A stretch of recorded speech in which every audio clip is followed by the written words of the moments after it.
for joining for today's Family Academy Lunch and Learn Thriving Together, integrating SEL into the lives of gifted and advanced learners. Please take a moment to sign in to today's session using the bit.ly that is displayed on the screen. It has also been added into the Q&A along with a few links that will be pertinent to today, including the slide deck and a resource link for all families. If you are in need of translation support on today's call, please utilize our translation feature. On the next slide, you'll see that in the top right-hand corner to please select captions. From there, you'll select show live captions, and then please select the language of your choosing from the dropdown. Once again, if you are in need of translation support, please select captions in the top right-hand corner, show live captions, and then select the language of your choosing from the dropdown. And families, we are excited to engage with you and ensure that today's session meets your needs. If you have any questions on today's call, please utilize the Q&A feature. In the top right-hand corner, select Q&A. From there, you'll see a text box open where you can type your question. Our Q&A will be monitored throughout the call, and all questions will be answered at the end. Additionally, we would love to engage with you and make sure that this content is meeting your needs and wondering, so please feel free to share some reactions during the call, give us a thumbs up, or any of those wow and aha moments. We love to see the engagement with our families. And if you are looking for resources after today's call, we invite you to explore CMS Family Academy, where all of our Lunch and Learns are added to our on-demand library, and it also will provide additional information for future sessions. We have our family portal, which is our one-stop shop for all families to find any linked and up-to-date resources from CMS, and we invite you to explore our pathways at the conclusion of today's call for any of your future needs. There is no login required, and this is open for all of our families. And families, we are excited to turn it over for today's session, integrating SEL into the lives of gifted and advanced learners as we are thriving together with our fabulous advanced studies team. Welcome, everyone. We're so excited to be here with you this afternoon. My name is Trinette Attree. I'm an Advanced Studies Instructional Specialist. Our colleague Marie Deegan, the AIG and TD District Lead Teacher, was supposed to be joining us today, but unfortunately she's feeling under the weather. However, we still do have our other two my colleagues with you here today, and I'll let them introduce themselves. Good afternoon, everyone. I'm Mickey Ayers. I'm an Advanced Studies Instructional Specialist, and I focus mainly on middle school, and it's really exciting to be here with you today. Thanks for joining us.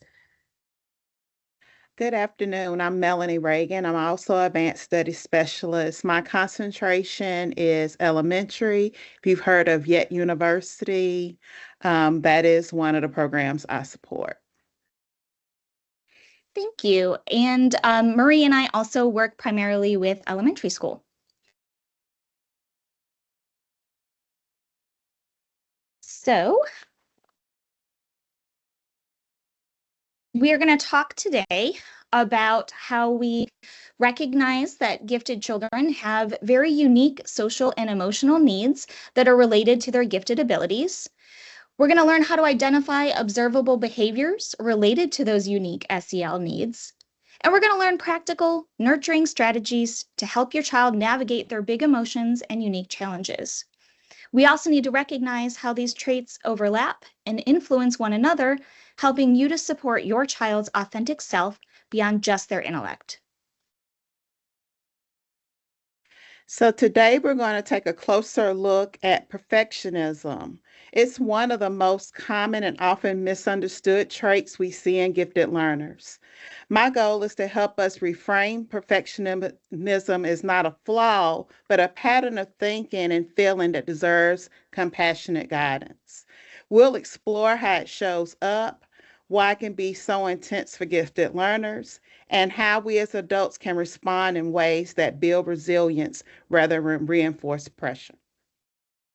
When we talk about perfectionism in gifted children, we're not just talking about wanting to do well.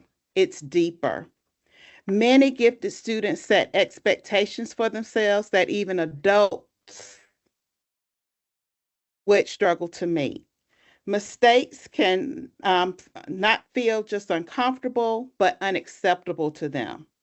You may see your child avoid challenges unless success is guaranteed or get disproportionately upset about small errors. It isn't about attitude or motivation, it is about fear. Fear of failure, fear of disappointing others, and fear that their abilities define their worth. Understanding the why behind these behaviors helps us respond with empathy rather than frustration. There are actually multiple forms of perfectionism, and identifying which type your child leans toward can make your support more effective. We have self-oriented perfectionism. They really hold unrealistic expectations for themselves. We also have other oriented perfectionism. They set unrealistic standards for other people. So when parents and students want them to tutor their peers, it's not the best idea because they're setting up an unrealistic standard for other people. And then we have socially prescribed perfectionists. They believe that other people, such as parents or coaches, have unrealistic expectations of them. This last one is particularly powerful for gifted learners who constantly hear things like, "You're so smart," or "This should be easy for you." It creates this invisible pressure.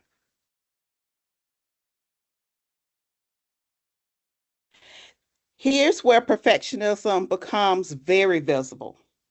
We may see anxiety, emotional intensity, or even panic when a student feels they can't meet a standard. They may catastrophize. "I messed up on one math problem. I'm terrible at math." Negative self-talk often becomes the soundtrack of their inner world. And sometimes the emotional toll leads to procrastination or avoidance, not because they're lazy, but they believe that trying feels too risky. As adults, recognizing these behaviors as signs of distress, not defiance, let's respond with care.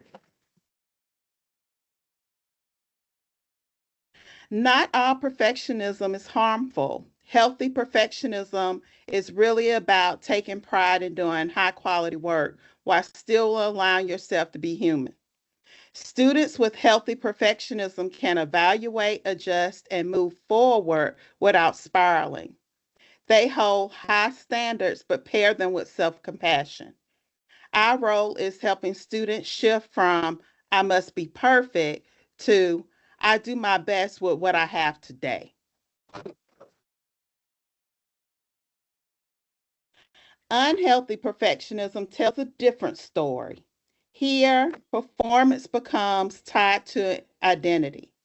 Students feel their work is never good enough. They may experience guilt when they're not being productive or tie their self worth to output. This mindset steals joy, limits risk taking, and often leads to burnout. And the tragedy is that many gifted students experience this silently because on the outside, they appear driven and successful. This quote captures it clearly. Unhealthy perfectionism isn't motivating, it's paralyzing. It creates anxiety, procrastination, burnout, and refusal to try. When a child looks like they're not trying, it is often fear. When we shift the narrative from performance to growth, we open the door to healing. This strategy from Lisa Van Gemmer is one of my favorites because it's simple and incredibly effective. Teaching kids to rate tasks from 1 to 5 helps them differentiate between what requires precision and what requires simply completion. A 1 might be just making a bed. Good enough is truly good enough. A 5 might be something where accuracy is critical. The key insight to this is few things in life are truly 5s. Helping students recalibrate reduces emotional intensity and it builds flexibility. So on the next slide, we're going to look at an activity. I want you to think to yourself, the following activities, is it a 1 or a 5? The first one is taking medication. Think to yourself, is that a 1 or a 5? And it is revealed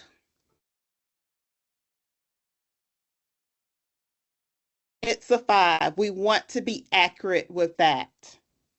The next one, layups in practice. Think to yourself, is it a 1 or a 5? Let's reveal it. That would be probably a 2 or 3. You know, practice is long. You still have to do your running at the end. It might jump up to a 3 if the coach is watching. You want to show some precision there, doing a proper layup. 10 long division homework problems. Let's reveal it. That would be a 2 or 3, just enough to get some practice in. Usually teachers check for completion, not accuracy when doing homework. Performance task. Let's reveal it. This would be a 4 or 5. We really want to demonstrate what we have learned from our units and chapters, and this is a way to demonstrate what we've learned. And then last but not least, vacuuming the carpet. Reveal it. That would be a 1 or a 2. We just want to hit those corners, right? But all in all, if you reveal the next one, very few things are 5s in our lives. Most of them are 3s.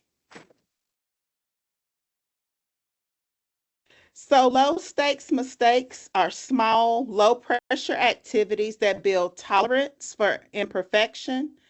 Turning in an assignment without over editing, trying something that they're not really good at, or taking a class just for fun teaches an essential life lesson. It's safe to try, even when I'm not my best. That shift rewires their relationship with challenge. And to close out perfectionism, this is how parents can help. We know parents can play a critical role. Modeling healthy self-talk and emotional regulation makes a huge difference. When we name and validate the feeling, I can see that you're frustrated, and that's okay. We help children build emotional literacy. Avoid rushing to fix. Instead, hold space.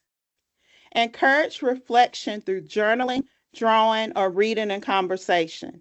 These practices help children integrate experiences rather than internalize shame. These are some of my favorite books that show the character going through perfectionism and how they solve them. So these are some really good starts to get that bibliotherapy in. We're going to move into our next topic, which is asynchronous development, and look at what it is, what does it look like, and what can we do.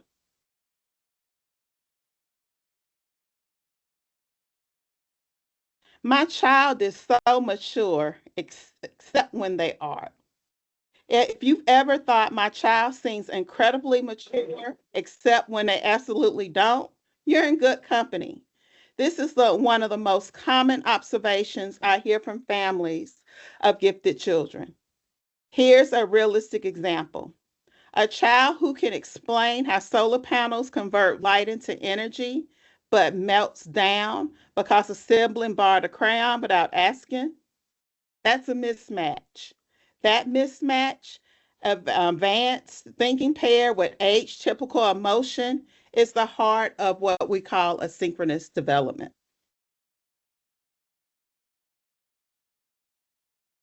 Asynchronous development means that different areas of growth don't always line up.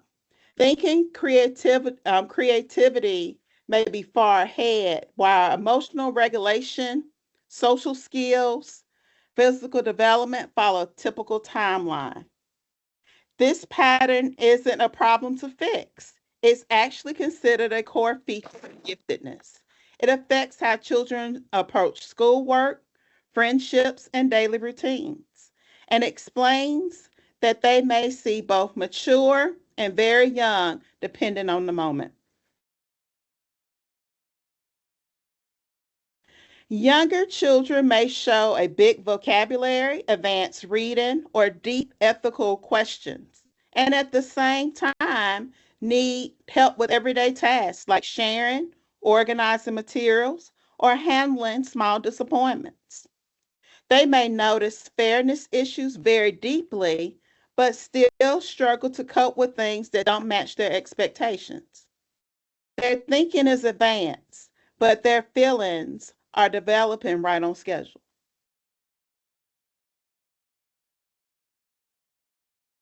Here's another example of what this blend of intensity and sensitivity can look like.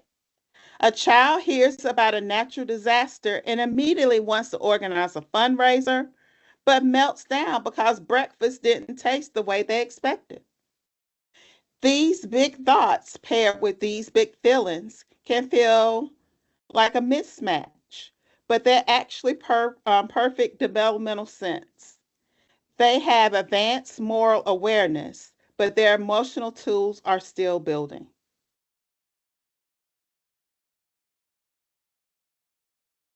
Some gifted children are also neurodivergent or have learning differences. This is called being twice exceptional. In these cases, strengths can mask challenges, and challenges can mask strengths. A child may show a remarkable thinking skill, but struggle with writing, organization, or attention. Looking at the whole child, not just the performance on a single task, help us understand what's going on. Executive functioning is another area where the mismatch shows up. Skills like planning, organization, and task initiation. Here's a realistic example. A child creates an incredibly detailed, imaginative story, but the finished work disappears into the bottom of the backpack and never gets turned in. I've been there. This isn't laziness or lack of motivation. It's the sign that the cognitive skills are far ahead while the executive skills are still developing. I'm going to turn it over to Trinette, and she's going to talk about some strategies that can be used at home to manage these big emotions. Okay, so what can we do at home when big feelings show up? A helpful sequence is validate first, name the feeling, offer co-regulation, then problem solve once the child is calm. Here's a quick example of what that sounds like in real life. Let's say a child bursts into tears because a Lego structure broke after they worked on it for an hour. You might start with validation. This feels really upsetting. I can tell you worked really hard on that. Then name the feeling to help build emotional vocabulary. It looks like you're feeling frustrated and disappointed. Next, offer a co-regulation option. Let's take a couple of slow breaths together, or we can get a sip of water. You choose. And once they're calmer and more into problem solving, you can say, okay, now that you're feeling a little bit steadier, do you want help rebuilding it, or do you want to take a break first? This approach keeps you connected, helps them regulate, and teaches a structure they can eventually use independently. For executive functioning, match expectations to both intellectual and emotional age. Give a short why before a task, and then support planning with visual tools like checklists, timers, or sticky note step stacks.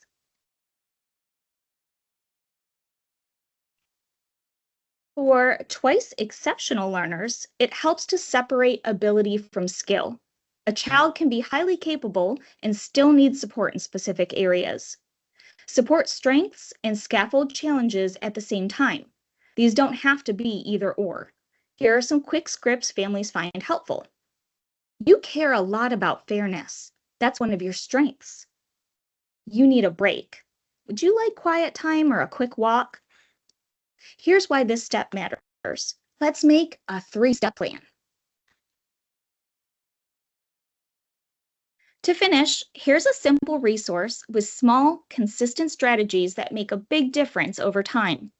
Everything here supports emotional development, executive skills, and twice exceptional needs, and is easy to use day to day. The main takeaway is this: your child is not inconsistent or behind. They're developing in multiple directions at once, and that's exactly what asynchronous development looks like.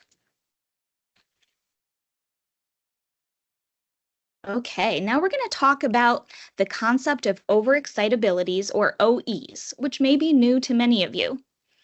Overexcitabilities come from the work of Dabrowski and refer to heightened sensitivities or unusually intense reactions to the world around us. Gifted and advanced learners often experience the world more vividly, whether through their emotions, imagination, body, senses, or intellect. These OEs don't cause giftedness, and they're not exclusive to gifted individuals, but they do show up more often in this population. There are 5 types: sensual, psychomotor, intellectual, emotional, and imaginational. A child can have one, several, or a mix of them. Understanding which intensities your child shows helps us support their needs more effectively. To make these 5 types of intensities more concrete, here are examples of how they might appear in real life. For the psychomotor OE, it may show up as high energy, fast speech, impulsivity, or the constant need to move or to do, and can sometimes be misdiagnosed as ADHD. The imaginal OE includes rich fantasy life, creativity, dramatic play, elaborate storytelling, or imaginary friends. The emotional OE can look like deep sympathy, strong attachments, big feelings, sensitivity to others, or intense guilt and worry. This is often correlated with diagnosed anxiety. Intellectual OE shows up in deep curiosity, a love of problem solving, sustained concentration, and an almost insatiable desire to understand things. And the sensual OE relates to heightened reactions to sensory input, textures, sounds, smells, food, or on the positive side, being deeply moved by art or music. These intensities are not too much. They are signals of depth, potential, and inner richness. Many historical figures demonstrate what these intensities can look like in adulthood. Nikola Tesla, Leonardo da Vinci, and mathematician Paul Erdos are great examples of people with high intellectual and psychomotor OEs. They were known for incredible curiosity, relentless problem solving, high energy, many of them only slept like 4 hours a night, and the ability to work intensely for long periods of time. This helps us remember that the same qualities that can feel challenging in childhood often become strengths later in life. Here we see examples of imaginational and emotional overexcitabilities. Writers like Sylvia Plath and Neil Gaiman, and philosophers like Nietzsche, demonstrate extraordinary imaginative depth and emotional sensitivity. Children with strong imaginative or emotional OEs often create rich inner worlds, feel things deeply, and express insights well beyond their years. These traits can fuel incredible creativity, empathy, and moral awareness. Other well-known individuals such as Adele, Winona Ryder, and Keanu Reeves show strong sensual and emotional OEs. Sensual OE can create profound appreciation for sound, texture, beauty, and art, and also stronger discomfort with sensory overload. Emotional OE makes someone highly attuned to people and feelings. This slide reminds us that these traits, which may appear as sensitivities in childhood, often grow into gifts of expression, artistry, and human connection. Now let's look at some practical strategies.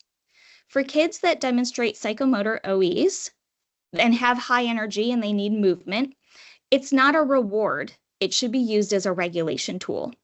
Allow structured and unstructured opportunities for physical activity before, during, and after tasks. Help them find acceptable outlets for fast speech or enthusiasm. Sports or activities with physical engagement can be great fits. For sensual OEs, these children may be highly sensitive to clothing textures, loud noises, food textures, or visual clutter. Whenever possible, create an environment that reduces those overwhelming stimuli and increases comfort. Help them practice polite self-advocacy. Things like, this food texture is hard for me, or these headphones help me focus. And support their love of sensory beauty through exploring music together, art, or going to the theater as a family. For intellectual OEs, children need opportunities to ask questions, explore ideas, and engage in meaningful discussion without driving us crazy. Show them how to find answers, not just tell them the answers.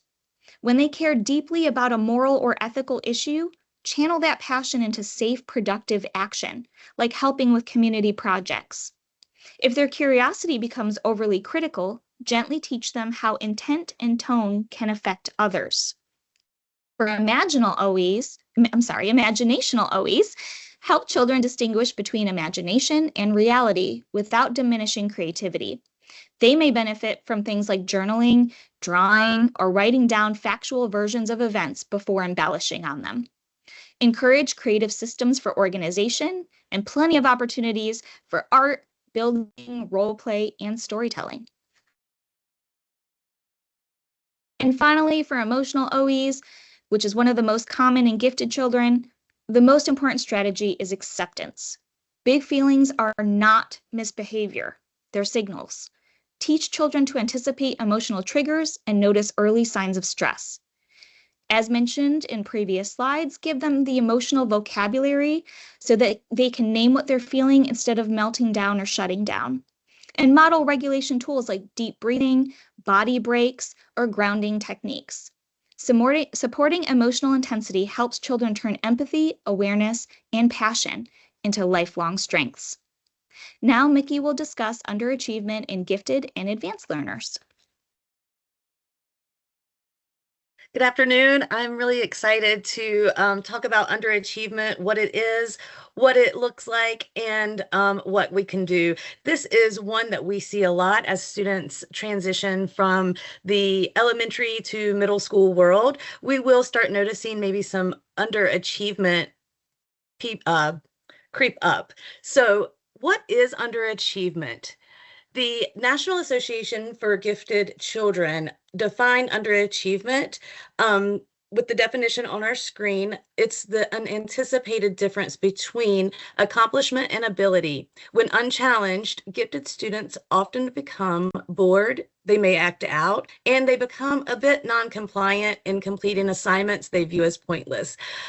When not engaged, this exceptional population can exhibit behavioral problems and negative social emotional feelings. And this is sometimes when we get into the early adolescent years, we start to see this show up in different ways in class and outside of class.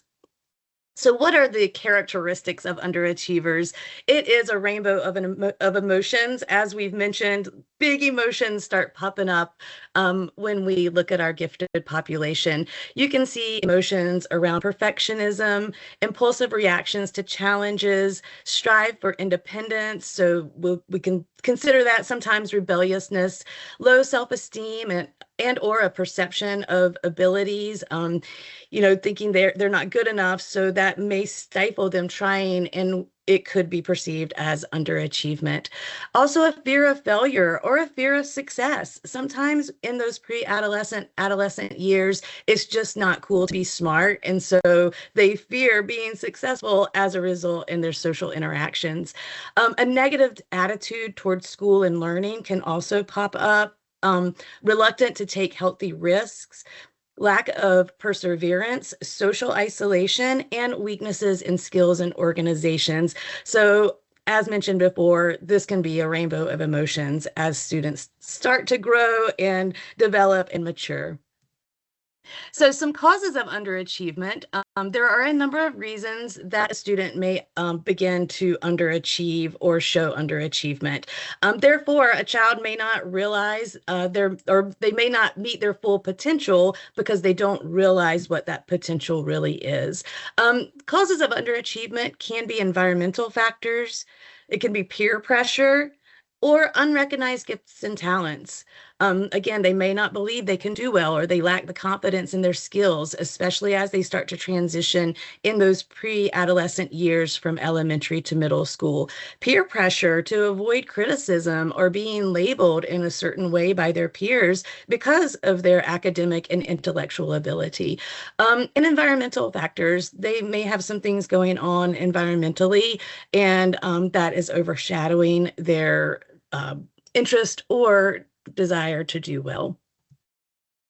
So how do we tackle underachievement? We can start building trust and positive relationships. So encourage social interactions with peers that have similar interests and abilities. Support systems in partnership with school, family, community. It takes all of us to help support our AIG students.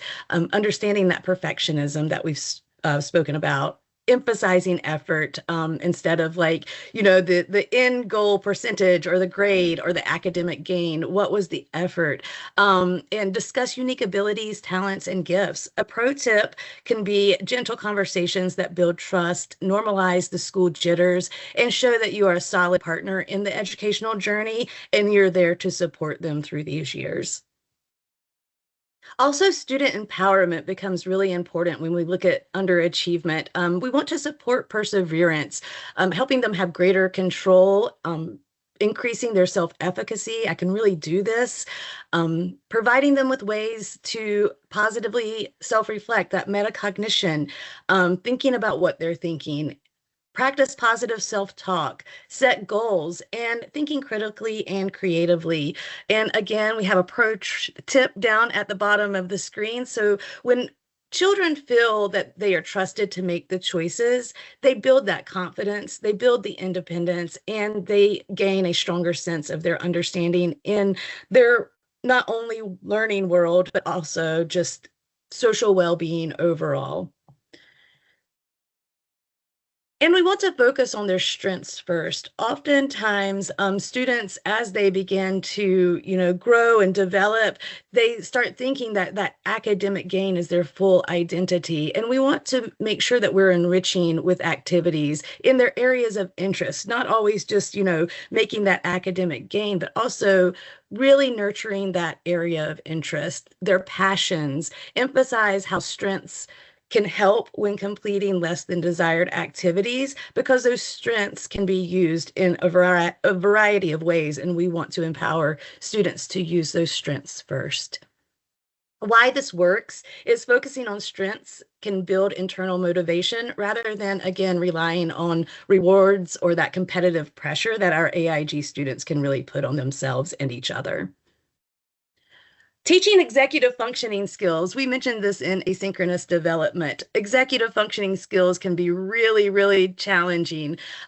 This is a major cause for gifted underachievement. So to help at home, you can help students use a visual planner if like a paper pencil planner works for them best, or a digital reminder. I have two daughters, and both of them needed two different ways to get organized and increase their executive functioning skills.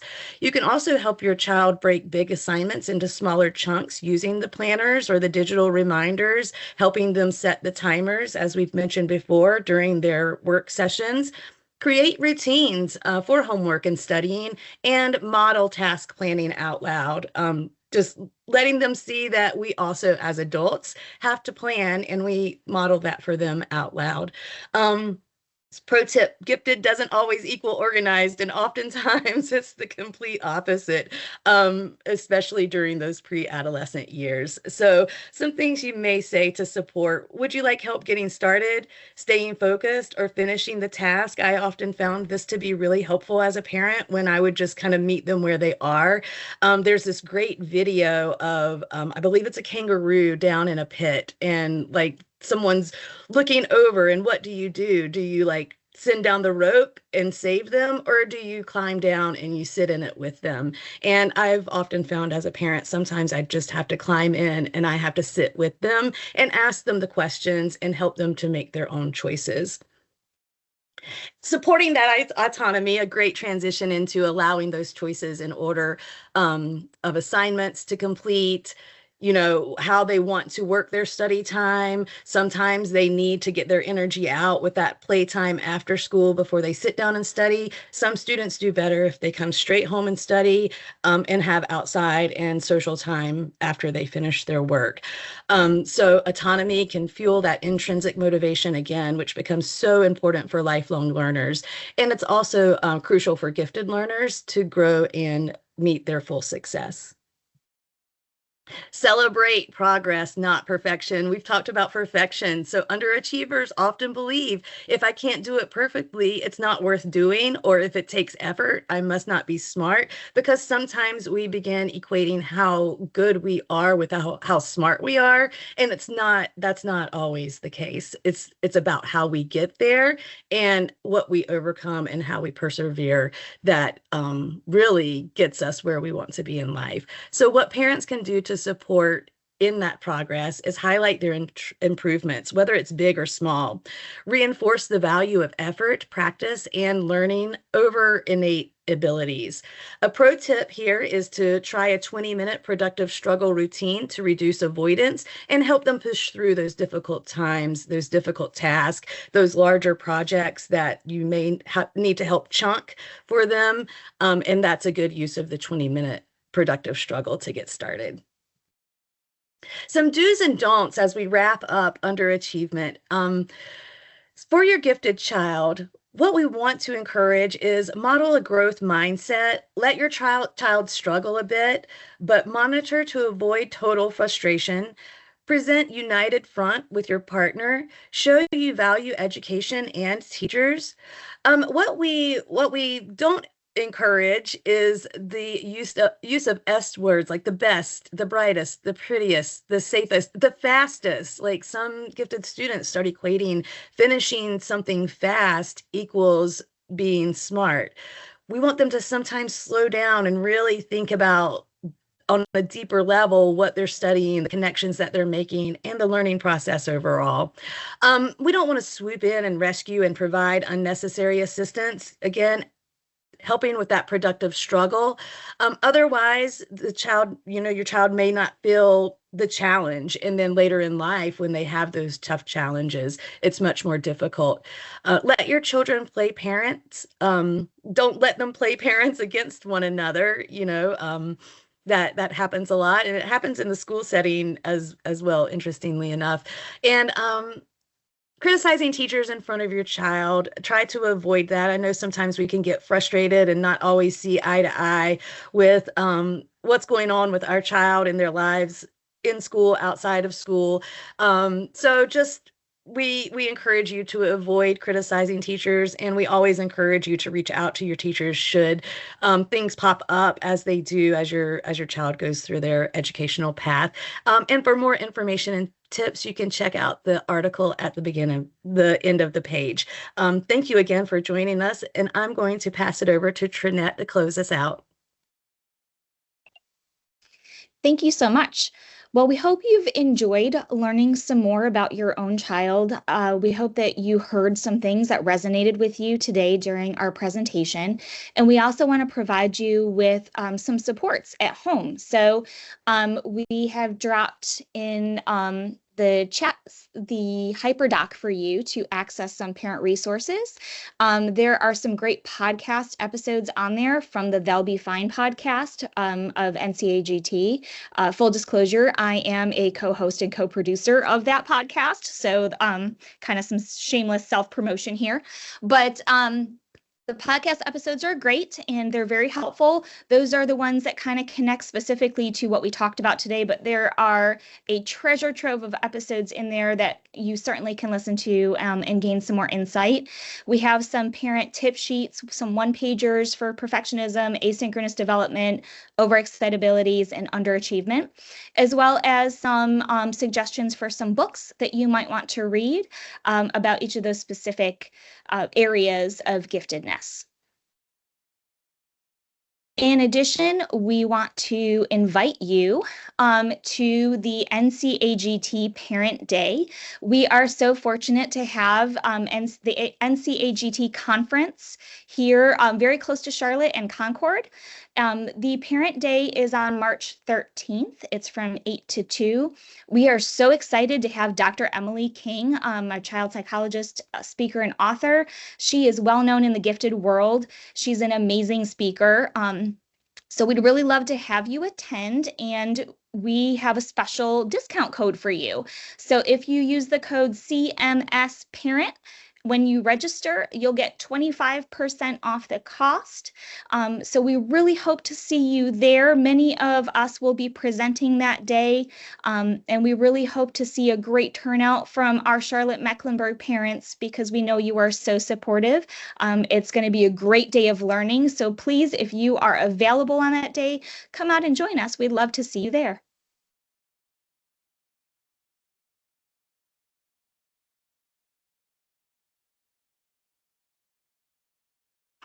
Thank you so much, Trinette and Mickey and Melanie, for sharing such valuable information with our family, including this wonderful opportunity to attend the parent conference, NCAGT Parent Day, and more. We had a few questions added to the Q&A, and families, if you have any remaining questions, please feel free to include those. Also, families, if you had any issues accessing the links within the Q&A have been updated and repinned, so please feel free to re-access if you had any trouble. Our first question from our families is sibling rivalry a component to the SEL wellness of my student, and how do I deal with that? I'm not sure if this is outside of the scope of the advanced learners. I can pick up there and address it from, I'll put on my parent hat for a moment. I have two daughters who are 2 years apart, and yes, both of them were, gifted in different ways. And the sibling rivalry is real, especially the closer I found. I don't know because I have them 2 years apart, and I don't know the experience when you have 7 years between. I'm sure there's some sibling rivalry there too. But the way that I found best to address that with my daughters in the house is just really understanding their unique differences, what makes each of them tick. And again, going back to the slide deck on asynchronous development, helping them to find their words to name how they're feeling and having those talks with one another, that really helped me as a parent to just spend that time really helping them solve problems in a way that was productive for not only the situation and problem solving, but also for their relationship long term. And I can say one just graduated from college and the other is in her sophomore year, and they are like best friends now. So I'm glad I took the time, and I think that to me is what helped me as a parent. I hope that helps you as well. I just want to echo what Mickey said and add on to that. I think it's really important to have that one-on-one time with your child, dedicating short, consistent periods to fill their attention basket, and then also to reduce that competition. Have things where they need to work together to create that feeling of cooperation instead of the rivalry. So things that they can do, like building something together or creating something together. Always avoiding comparison. I'm sure that's an obvious one, but making sure that you don't compare their strengths to one another. I think focusing on the process and the hard work that goes into what they're doing individually and not on the end product and how they compare to each other is also really important. And then ensuring that they each kind of have their own personal space and time to explore their own activities. Modeling negotiation, compromising, and accepting different perspectives is also, I think, an important skill for kids to have. And I don't think necessarily specifically to sibling rivalry. I just think that's important overall, to know how to work together and negotiate and to listen to different perspectives, and to be thoughtful. So that's my response. Thank you, Mickey. Thank you, Trinette. What great guidance for just next steps to continue to support those learners as siblings and as individuals. Our next question is focused on a kindergartner. Is there any advice for any testing or nurturing for an advanced kindergartner? The child is diagnosed with ASD for sensory and social behaviors, but could be on a first through third grade academic level. Any tips or next steps for this family? So I can kind of chime in there. So in kindergarten, a wonderful way to nurture students is take away the workbooks and let them do some true natural play and problem solving. Let them experience a lot. Have a wide variety of modalities that they can play in, but play is such an important thing for kindergartners to be able to do and to be able to use their imagination and creativity. When we look at those executive functioning things, getting them used to hearing the word no and putting boundaries down and definitely sticking to those boundaries and being consistent and letting them know, mommy said no, but there's a why behind there. And then, letting them know that you still, love them and you appreciate them. Another thing that we do in our nurturing program in first grade with Yet University, just give them a moment and space to build, play with numbers, use language in funny and different crazy ways, um, use shapes, get tangrams, let them do some manipulation, and with that manipulation, they will get used to mentally manipulating shapes and different figures and different things like that. But play is just so important at this stage. Absolutely. Great guidance and advice. We definitely want to provide those exploratory play-based opportunities for our learners. At this time, families, we have come to the end of our questions that have been shared. Thank you so much for your engagement in today's session, those reactions, those aha moments that are great to see, and great questions from our families. A special thank you to our advanced studies team for sharing such valuable and pertinent information as we support the whole learner within CMS and continue to nurture that whole child approach. Families, we hope to see you at our next Lunch and Learn or at a future Family Academy session. We hope that you have a wonderful day. Stay safe and warm.